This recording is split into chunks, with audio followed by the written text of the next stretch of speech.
सीनाकाठचे शेतकरी विजेच्या संदर्भात आक्रमक झाले आहेत।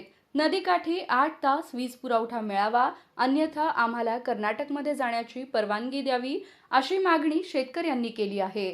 बघा नेमकं काय घडलं।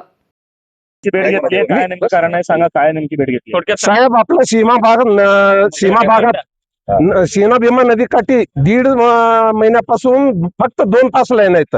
ह्यापेक्षा अगोदर मी मूलभूत हक्क संघर्ष समितीच्या वतीने निवेदन दिलं होतं। आम्हाला ह्या राज्याने शेतकऱ्याला केव्हाही दुजाभाव सीमा भागावरती आम्हाला लाईनच नाहीत। 2 तासामध्ये काय होत आता? एवढे दिवस आम्ही अगोदर 10-15 वर्षापासून हे असल्या पद्धतच होता।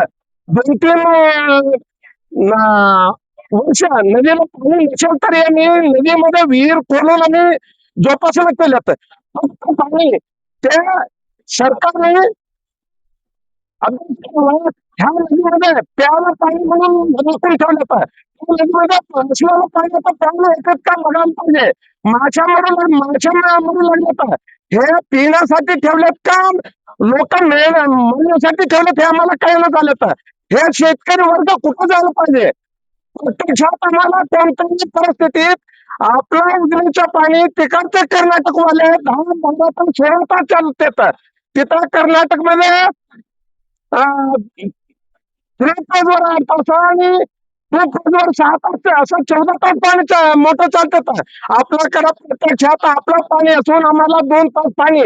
आम्ही शेतकरी संघटनेच्या वतीने काही केलं तरी हे सरकार धोका करत आणि सरकारला आम्हाला एवढीच विनंती आहे, आम्ही अगोदरपासून ह्या सरकारला माझ्या प्रमाणे आम्हाला हे शेतकऱ्याला जर हे वीज आणि पाणी द्यायचं नसेल तर आम्हाला कर्नाटकमध्ये जाण्यासाठी परवानगी मिळावं हेच आपलं इच्छा आहे। साधारणतः किती गाव आहेत, किती गावाच्या नागरिकांनी मागणी केलेली आहे? ते सर्व सीना भीमा नदी काठीचे सर्व अगोदर मी 2021 साली 11 ग्रामपंचायती ठाणे केला होता। किती गाव असं आहे ते ठराव आता 28 गावं देण्यासाठी पण इच्छुक आहेत।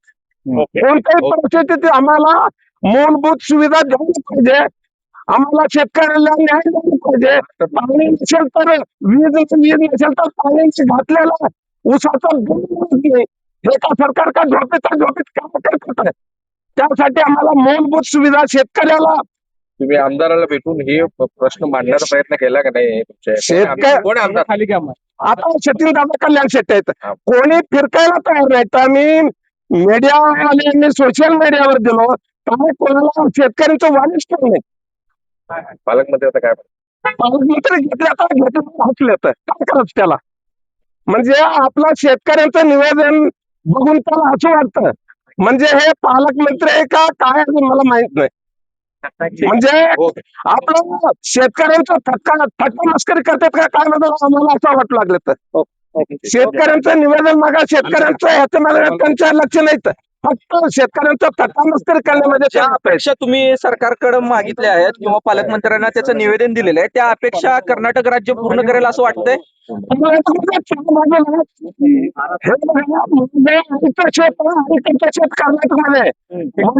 शेत महाराष्ट्रामध्ये येतं।